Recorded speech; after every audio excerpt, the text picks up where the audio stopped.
हमारा सब्जेक्ट है inspection and quality control. हमने शुरू की हुई यूनिट अपनी स्टैटिस्टिकल क्वालिटी कंट्रोल। तो लास्ट लेक्चर में हम बात कर रहे थे हमारे सैम्पलिंग मेथड्स के बारे में, मेथड ऑफ टेकिंग सैंपल, कि कौन कौन से मेथड्स हैं जिन मेथड्स का यूज हम करते हैं सैम्पलिंग के लिए, या फिर ऐसे कौन से मेथड है जिन मेथड्स के द्वारा हम सैंपल्स टेक करते हैं हमारे लॉट में से, या फिर जो सर्टेन टाइप्स ऑफ हमारे ग्रुप होंगे, बैग्स होंगे, पैकेज होंगे जिनमें से हम सेलेक्ट कर रहे हैं सैंपल्स को। तो उन मेथड्स के बारे में बात कर रहे थे। तो आपको बताया 5 तरह के हमारे मेथड रहेंगे, 5 टाइप्स ऑफ मेथड। सैम्पलिंग कौन कौन से मेथड है? सबसे पहले मेथड हमारा होगा सिंपल रैंडम सैम्पलिंग। फर्स्ट हमारा रहेगा simple random sampling. Second number जो हमारा मेथड होगा वो मेथड हमारा कहलाएगा क्लस्टर सैम्पलिंग। सेकंड हमारा रहेगा क्लस्टर सैम्पलिंग। नंबर थर्ड हमारा रहेगा systematic sampling. Fourth number stratified sampling. और लास्ट हमारी जो सैम्पलिंग मेथड होगा वो मेथड कहलाएगा टू स्टेज सैम्पलिंग मेथड। तो अभी तक हम दो मेथड्स के बारे में बात कर चुके हैं। सबसे पहले हमने फर्स्ट पॉइंट बात की थी हमारे सिंपल रैंडम सैम्पलिंग के बारे में। नेक्स्ट हमने बात की क्लस्टर सैम्पलिंग। तो आज हम बात कर रहे हैं हमारे थर्ड पॉइंट के बारे में। थर्ड पॉइंट हमारा रहेगा सिस्टेमैटिक सैम्पलिंग।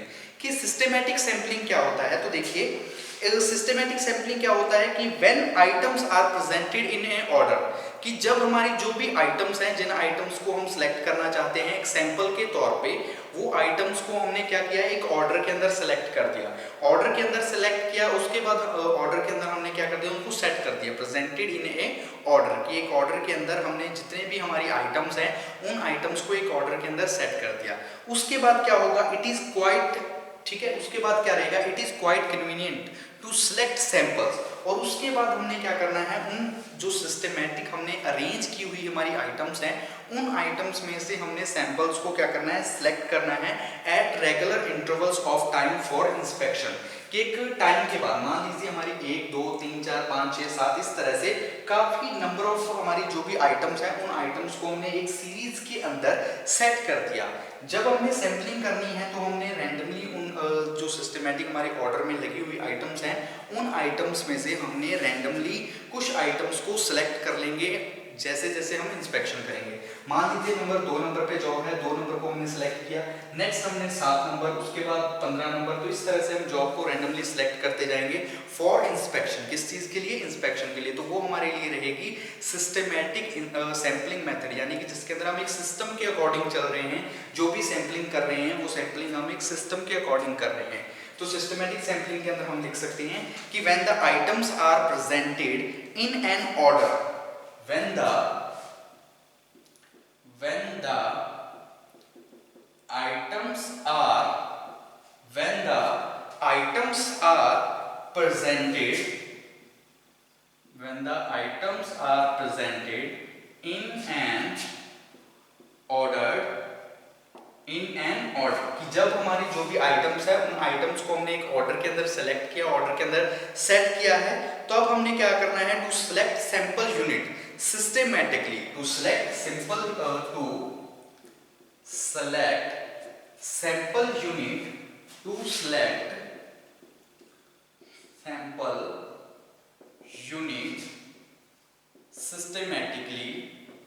सिस्टेमैटिकली। तो हम क्या करेंगे, सिस्टेमैटिकली जो भी हमारी यूनिट्स हैं, सैंपल यूनिट्स हैं, उनको हम सिलेक्ट करेंगे systematically at regular interval of time,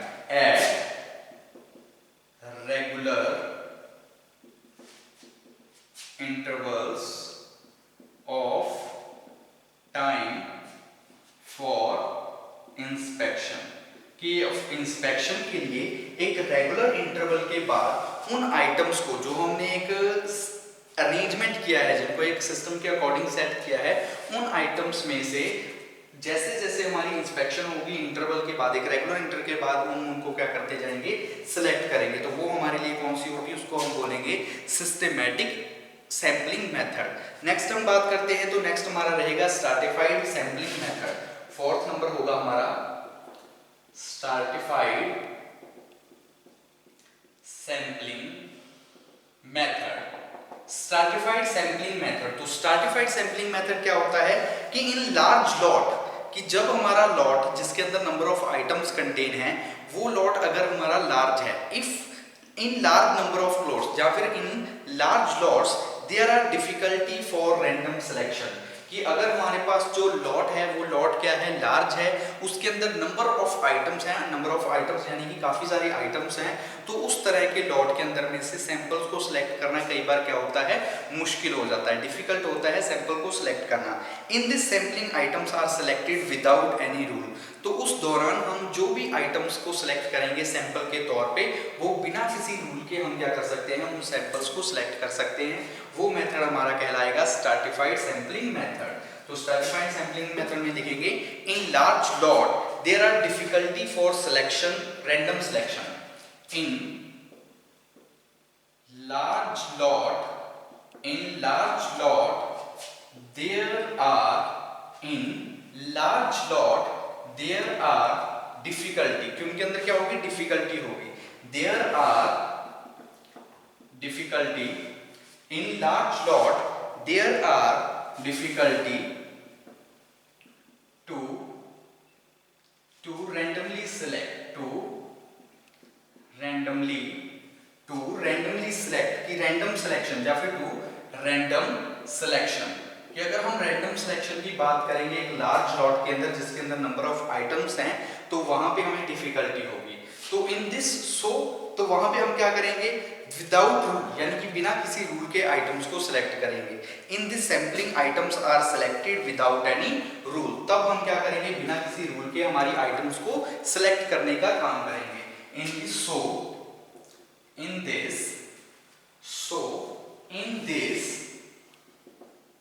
items are selected without any rule, बिना किसी रूल के हम क्या करेंगे, आइटम्स को सिलेक्ट करने का काम करेंगे। तो वो हमारे लिए कौन सी होगी, उस इंस्पेक्शन को बोलेंगे, वो सैम्पलिंग मेथड हमारी कहलाएगी स्ट्रैटिफाइड सैम्पलिंग मेथड। नेक्स्ट हम बात करते हैं लास्ट हमारे मेथड के बारे में, तो वो रहेगा हमारा टू स्टेज मेथड सैम्पलिंग। वो हमारी क्या रहेगी, टू स्टेज सैम्पलिंग। तो टू स्टेज सैम्पलिंग के अंदर भी सिमिलर है, जिस तरह से लार्ज यहाँ पे हमें डिफिकल्टी होती है रैंडमली सिलेक्ट करने के लिए, उसी तरह टू स्टेज के अंदर होगा कि when a lot submitted for inspection consisting a large number of bag और पैकेज, कि जब भी हम एक लॉट को सबमिट करते हैं इंस्पेक्शन के लिए, तो उस लॉट के अंदर नंबर ऑफ बैग होंगे, नंबर ऑफ पैकेजेस होंगे, और उन पैकेज के अंदर नंबर ऑफ आइटम्स होंगी जिनकी हमने क्या करनी है, इंस्पेक्शन करनी होगी। पैकेज के siding number of items, it becomes difficult या फिर costly to collect sample from all of them, क्योंकि सबसे पहले क्या है, हमारे पास लार्ज लॉट है, उस लॉट के अंदर नंबर ऑफ बैग्स हैं, उन बैग्स के अंदर नंबर ऑफ आइटम्स हैं, और उन आइटम्स को सिलेक्ट करना सबसे पहले तो हमें कॉस्टली होगा, क्योंकि हमने सैंपल के तौर पे सिलेक्ट करना है। लार्ज अमाउंट में हमारे पास आइटम्स हैं, तो उन आइटम्स में से जब हम सैंपल को कलेक्ट करेंगे तो वो हमें कॉस्टली पड़ेगा और डिफिकल्ट भी होगा। So required number of package are selected, तब हम क्या करेंगे, जो रिक्वायर्ड नंबर ऑफ पैकेज होंगे, रिक्वायर्ड नंबर ऑफ बैग होंगे, उन बैग को सिलेक्ट करेंगे। उन सिलेक्ट होने के बाद, बैग और पैकेज को सिलेक्ट होने के बाद, उनमें से जो नंबर ऑफ आइटम्स हैं जिनकी हमने इंस्पेक्शन करनी है, उन आइटम्स को सिलेक्ट करेंगे। तो वो हमारे लिए रहेगी टू स्टेज सैंपलिंग। उस सैंपलिंग को हम बोलेंगे टू स्टेज सैंपलिंग। तो टू स्टेज सैंपलिंग के अंदर लिख सकते हैं when a lot submitted for inspection, when a lot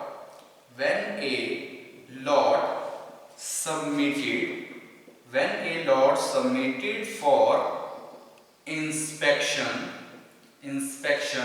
it consists number of bags and package. तो उनके अंदर क्या होंगे, नंबर ऑफ बैग होंगे और नंबर ऑफ क्या रहेंगे, पैकेज रहेंगे, नंबर ऑफ पैकेज, ठीक है, कि नंबर ऑफ पैकेज, और उन पैकेज के अंदर की जो नंबर ऑफ पैकेज रहेंगे वो क्या करेंगे, उनके अंदर फर्दर आगे नंबर ऑफ आइटम्स होंगी, कि number of bags and package also contain number of item, and package also contain number of items, so it is difficult, so it is costly and difficult to select sample so it is difficult and costly to select sample, तब हम क्या करेंगे, so required number of packages are selected and required number of items are selected, तो जो भी required number of packages है उनको हम select करेंगे, so required number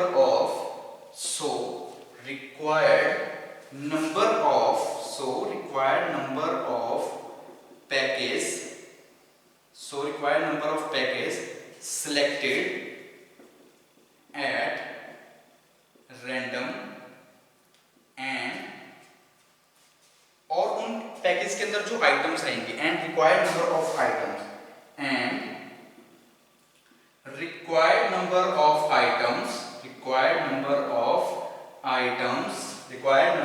items selected at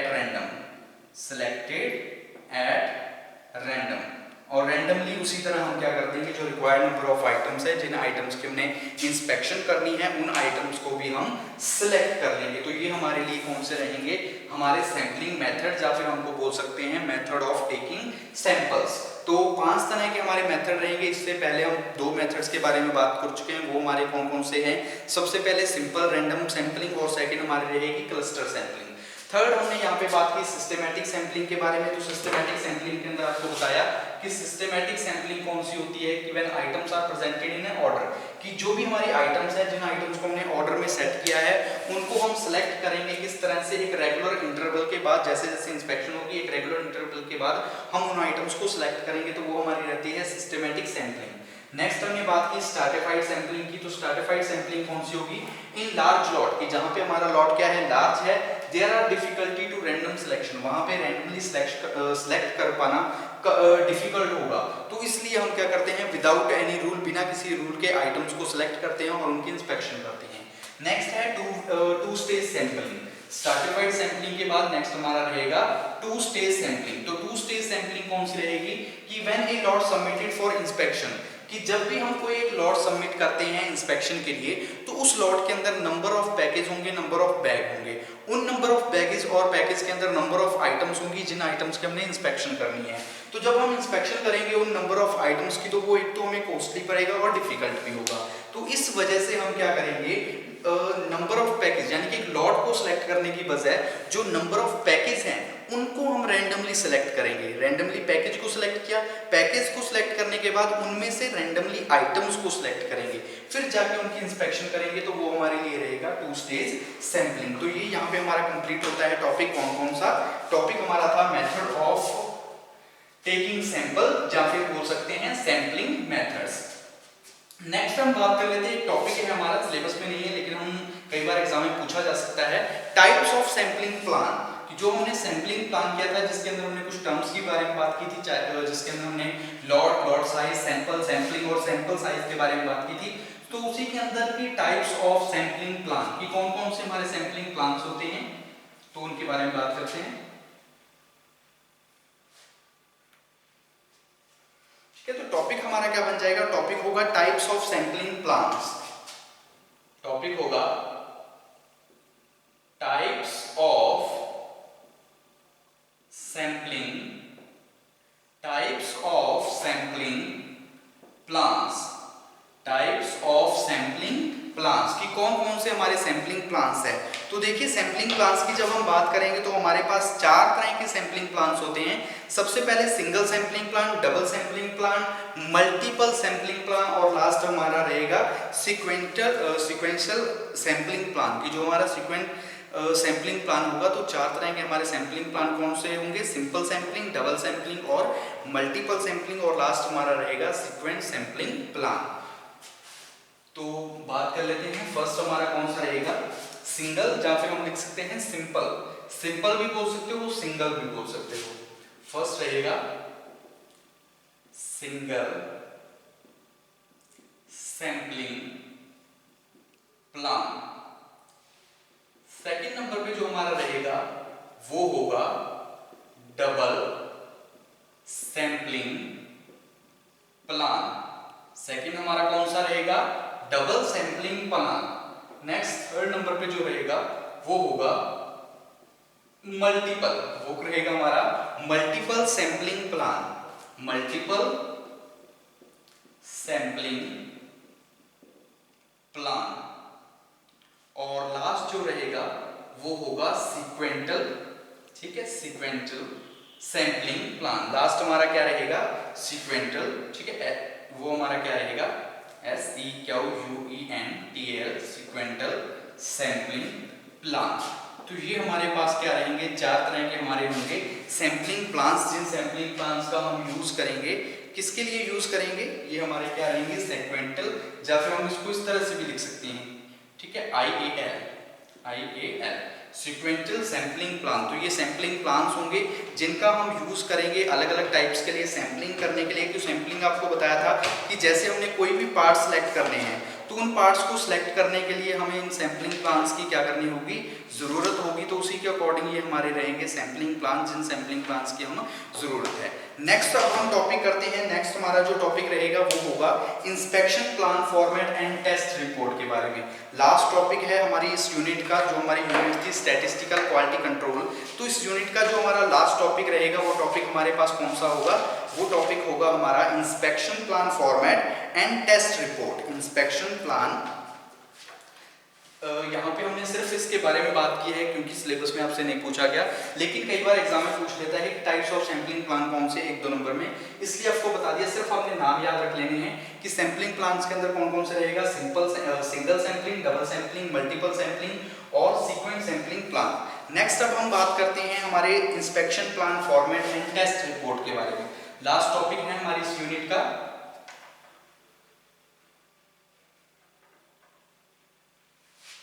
ठीक है, तो टॉपिक हमारा क्या बन जाएगा, inspection plan format, inspection plan format, inspection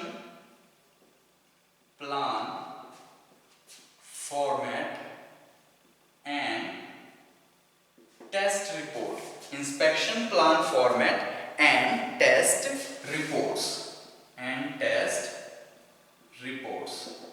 तो देखिए, जब भी हम इंस्पेक्शन प्लान चार्ट तैयार करते हैं, प्लान फॉर्मेट तैयार करते हैं, या फिर जो भी हम टेस्ट रिपोर्ट्स तैयार करेंगे वो किस तरह से होती है। तो सबसे पहले कुछ प्रोसीजर होते हैं कि रिटन इंस्पेक्शन प्रोसीजर। सबसे पहले जब भी हमने फॉर्मेट तैयार करना है, एक चार्ट तैयार करना है, या फिर हमने टेस्ट रिपोर्ट्स तैयार करनी है, तो सबसे पहले हम क्या लिखेंगे, रिटन इंस्पेक्शन प्रोसीजर। जो भी हमारा इंस्पेक्शन का प्रोसीजर रहा, स्टार्टिंग से लेके जहां से हमने शुरू किया और लास्ट के अंत तक जब हमने खत्म किया, तो वहां से स्टार्टिंग से लेके फिनिशिंग तक जो भी हमारा प्रोसीजर है इंस्पेक्शन का, उस प्रोसीजर को हम सबसे पहले राइट करेंगे। तो फर्स्ट टॉपिक क्या रहेगा हमारा, रिटन इंस्पेक्शन प्रोसीजर।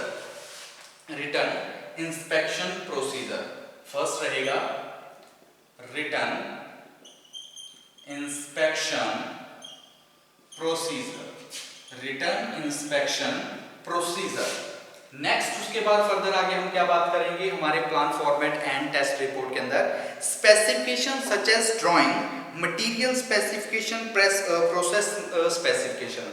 जो भी स्पेसिफिकेशन है उन स्पेसिफिकेशंस को कंसीडर करेंगे, उनके बारे में हम जानेंगे, चाहे वो हमारी स्पेसिफिकेशन ड्राइंग से रिलेटेड हो, मटेरियल से रिलेटेड हो, या फिर जो हम ऑपरेशन प्रोसेस परफॉर्म करवा रहे हैं उस ऑपरेशन से रिलेटेड जो भी स्पेसिफिकेशंस है वो स्पेसिफिकेशंस हमें पता होनी चाहिए। सेकंड पॉइंट के अंदर हम बात करेंगे specification such as drawing, specification, specification such as, specification, specification such as drawing, such as drawing material, such as drawing material and process, and process। तो ये सारी स्पेसिफिकेशंस का भी हमें पता होना चाहिए जब हम बात करेंगे plan format and test reports की। नेक्स्ट है स्टैंडर्ड एंड जर्नल प्रोसीजर। जो भी हमारे स्टैंडर्ड और जर्नल प्रोसीजर हैं, नॉर्मली जो भी हम सैंपलिंग के तौर पे यूज़ करते हैं, जब भी हम इंस्पेक्शन कर रहे हैं, इंस्पेक्शन के दौरान जो हम चार्ट्स तैयार करें, जो भी नॉर्मल स्टैंडर्ड्स है, जो स्टैंडर्ड्स हम नॉर्मली स्टार्टिंग से यूज़ करते हैं, और जर्नल प्रोसीजर कि जो नॉर्मल हमारा प्रोसीजर है वो भी हमें पता होना चाहिए। तो थर्ड पॉइंट रहेगा standards and general procedure. Third point रहेगा standards and general procedure, and general procedure कि जर्नल प्रोसीजर और जो हमारा स्टैंडर्ड रहेगा उस स्टैंडर्ड्स के बारे में भी हमें क्या होनी चाहिए, नॉलेज होनी चाहिए। फोर्थ पॉइंट बात करते हैं टॉलरेंस टेबल, जो भी हमारे टॉलरेंस टेबल होंगे उनका हमें वैल्यू पता होनी चाहिए। सैम्पलिंग टेबल्स, जितने भी हमारे सैम्पलिंग टेबल्स है जो एक्स चार्ट कंट्रोल चार्ट्स के अकॉर्डिंग जो भी हमारे सैम्पलिंग टेबल्स बनेंगे उन सैम्पलिंग टेबल्स की नॉलेज होनी चाहिए, क्योंकि अगर वो सैम्पलिंग टेबल्स होंगे तो उन्हीं के अकॉर्डिंग हम हमारे फॉर्मेट्स और टेस्ट रिपोर्ट्स को क्या कर पाएंगे, तैयार कर पाएंगे इंस्पेक्शंस की।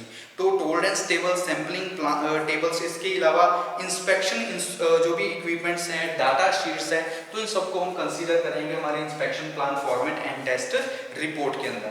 कि हमने क्या बात की, जर्नल एंड प्रोसीजर के बारे में, स्टैंडर्ड एंड जर्नल प्रोसीजर। उसके बाद हमारे रहेगा sampling tables, sampling tables. Fifth रहेगा टॉलरेंस टेबल्स। 6 पॉइंट पे रहेगा डाटा शीट्स, और एक और कर लेते हैं, वो हमारे रहेंगे इंस्पेक्शन इक्विपमेंट्स। सेवंथ नंबर पे रहेगा इंस्पेक्शन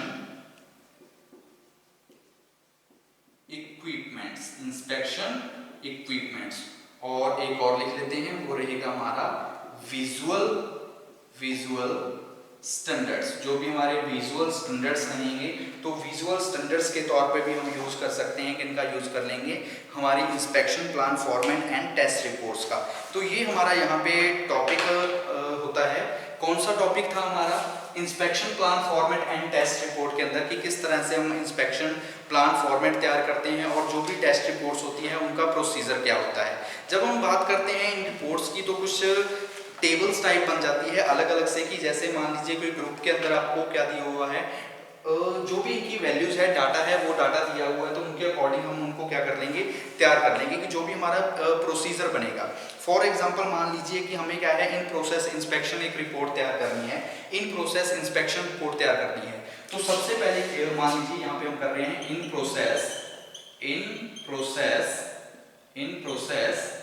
इंस्पेक्शन रिपोर्ट, कि जब हमारी प्रोसेस चल रही है, उस चल रही प्रोसेस के दौरान हम इंस्पेक्शन कर रहे हैं, तो इंस्पेक्शन के दौरान हम एक रिपोर्ट तैयार कर रहे हैं। तो वो रिपोर्ट के लिए जो हम चार्ट तैयार करेंगे वो चार्ट किस तरह से रहेगा, तो सबसे पहले यहाँ पे आ जाएगा मिस, यानी कि जो भी उसका नाम है जिसको हम रिपोर्ट भेज रहे हैं या रिपोर्ट तैयार की, तो रिपोर्ट का वहाँ पे नाम आ जाएगा। इसके अलावा यहाँ पे हम लिखेंगे ऑपरेशन नंबर, कि जो हमारा ऑपरेशन नंबर रहेगा कि ऑपरेशन नंबर कौन सा है। इसके अलावा हम बात करेंगे ऑपरेशन के बारे में कि ऑपरेशन हमारा कौन सा है। मान लीजिए यहाँ पे नाम हम किसी का भी दे रहे हैं कि कोई भी हमारा नाम चल जाएगा। ऑपरेशन नंबर हमारा 5 है, ऑपरेशन हम कर रहे हैं, मान लीजिए कोई टर्निंग का ऑपरेशन कर रहे हैं या नर्लिंग का ऑपरेशन कर रहे हैं, तो ऑपरेशन का नाम लिख देंगे। यहाँ पे पार्ट नंबर, कि जो हमारा पार्ट है, पार्ट का नंबर कितना है, पार्ट का नंबर क्या रहेगा। इसके अलावा हमारा आ जाएगा पार्ट डिस्क्रिप्शन, कि पार्ट के बारे में जो भी हम डिस्क्रिप्शन देना चाहते हैं तो वो डिस्क्रिप्शन दे सकते हैं। पार्ट डिस्क्रिप्शन, पार्ट की जो भी डिस्क्रिप्शन है कि पार्ट क्या है, किस चीज के लिए हमने यूज करना है, तो वो हम इस तरह से एक चार्ट तैयार कर लेंगे। वो हम किसके लिए करेंगे, जो हमारी टेस्ट रिपोर्ट्स होंगी। इस तरह से टेस्ट रिपोर्ट होने के बाद हमने यहाँ पे तैयार किया। नीचे हमारे पास क्या आ जाएगा, फॉर्मेट आ जाएगा कि पैरामीटर्स क्या हैं, ऑब्जर्वेशंस क्या हैं। मान लीजिए यहाँ पे हम लिख लेते हैं पैरामीटर्स, यहाँ पे हमारे पास क्या आ जाएगी, पैरामीटर्स, और इस साइड आ जाएगी ऑब्जर्वेशंस। जो भी हमारी ऑब्जर्वेशंस है, जो हमारी रीडिंग्स आई हैं इंस्पेक्शन के बाद, जब हमने इंस्पेक्शन की है, डाटा को टैली किया है, तो उस दौरान जो भी हमारी रिपोर्ट्स आएंगी, पैरामीटर फर्स्ट क्या रहेगा, थर्ड क्या रहेगा, तो इस दौरान इस तरह हम क्या कर लेंगे, जो भी हमारे पैरामीटर्स हैं उनको हम क्या करेंगे, तैयार करेंगे, और जो भी वैल्यूज होंगी उन वैल्यूज को यहाँ पे नीचे क्या कर देंगे, लिख देंगे। मतलब कि हमारा फर्स्ट पैरामीटर है तो उस दौरान वैल्यू क्या आई, कितना टाइम लगा ऑब्जर्वेशन के दौरान, फर्स्ट रीडिंग में क्या रिपोर्ट आई, सैंपलिंग 2 किया तो उस दौरान क्या थी, नंबर 3 पे सैंपल किया तो उस दौरान हमारी रिपोर्ट क्या थी। तो वो सारी जो भी रीडिंग्स आएंगी उन रीडिंग्स को हम यहाँ पे क्या कर देंगे, नोट डाउन कर देंगे। तो यहाँ पे ये आपकी यूनिट कंप्लीट होती है स्टैटिस्टिकल क्वालिटी कंट्रोल। तो एक बात देख लीजिए लास्ट में, स्टैटिस्टिकल क्वालिटी कंट्रोल के अंदर हमने बात की एसक्यूसी यानी कि स्टैटिस्टिकल क्वालिटी कंट्रोल के बारे में। यहाँ पे हमने बात की कि SQC का यूज हम किस लिए करते हैं। जो भी हमारी क्वालिटीज हैं मैन्युफैक्चर प्रोडक्ट की, उन प्रोडक्ट की क्वालिटीज को कंट्रोल करने के लिए बाय स्टैटिस्टिकल टेक्निक्स का यूज करके, जिसके अंदर हम इंस्पेक्शन करते हैं, टेस्टिंग करते हैं, जो भी हमारी मेजरमेंट करके हम क्या करते हैं, कंट्रोल करने की कोशिश करते हैं क्वालिटीज को। फ्रीक्वेंसी की बात की, फ्रीक्वेंसी डिस्ट्रीब्यूशन के अंदर हिस्टोग्राम की बात की, बार चार्ट की बात की, और जो हमारे फ्रीक्वेंसी पॉलीगन थे, पॉलीगन्स की बात की। इसके अलावा कंट्रोल चार्ट की बात की, जहां पे हमारे पास दो तरह के कंट्रोल चार्ट रहेंगे, वेरिएबल और एट्रीब्यूट चार्ट। वेरिएबल चार्ट्स में हमारे पास तीन तरह के चार्ट होंगे, X bar chart, R chart और सिग्मा चार्ट। जब हम बात करेंगे एट्रीब्यूट चार्ट की, तो एट्रीब्यूट चार्ट के अंदर हमारे पास चार तरह के चार्ट होंगे। कौन कौन से? हमारा एनपी चार्ट, पी चार्ट, सी चार्ट और यू चार्ट। उन चार्ट पे बेसिस जो भी हमारे फॉर्मूले, जो भी हमारे न्यूमेरिकल्स थे, उन न्यूमेरिकल्स की हमने बात की, और एक्स बार, आर चार्ट और पी चार्ट के बीच में डिफरेंस की बात की। नेक्स्ट उसके बाद जो हमारे सैम्पलिंग थी, सैम्पलिंग शुरू किया टॉपिक, सैम्पलिंग प्लान्स की बात की, उसकी कुछ टर्म्स थी, lot size, sample, sampling plan, sample size क्या होती है। इसके अलावा जो भी हमारे सैम्पलिंग के मेथड होते हैं, कौन कौन से मेथड्स हैं, जिन मेथड्स का यूज करते हैं, टाइप्स ऑफ सैम्पलिंग की बात की, और लास्ट में हमने बात की हमारे टेस्ट प्लान के बारे में, टेस्ट रिपोर्ट्स के बारे में, और जो इंस्पेक्शन प्लान फॉर्मेट होता है उस फॉर्मेट की, कि अगर हमने इन प्रोसेस जैसे रिपोर्ट है तो वो रिपोर्ट हम कैसे तैयार करेंगे, जहां पे मैसेज यानी कि जो भी नाम है, मान लीजिए उसका नाम आ जाएगा, ऑपरेशन नंबर की, हमारा ऑपरेशन नंबर कितना है, 5 है, 6 है, 7 है, ऑपरेशन नंबर लिखा जाएगा, ऑपरेशन कौन सा ऑपरेशन हम परफॉर्म करवा रहे हैं। इसके अलावा पार्ट नंबर की, पार्ट नंबर क्या रहेगा, पार्ट डिस्क्रिप्शन क्या है, और नीचे हमारी जो वैल्यूज, जो रीडिंग आई है, वो रीडिंग हम नीचे नोट कर देंगे कि हमारी पैरामीटर्स अकॉर्डिंग फर्स्ट पैरामीटर में हमारा कितना टाइम लगा है, ऑब्जर्वेशन, फर्स्ट ऑब्जर्वेशन क्या है, सेकंड ऑब्जर्वेशन क्या है, थर्ड ऑब्जर्वेशन क्या है, तो उन सारी ऑब्जर्वेशंस को हम नोट डाउन कर देंगे। तो यहाँ पे हमारी यूनिट कंप्लीट होती है स्टैटिस्टिकल क्वालिटी कंट्रोल।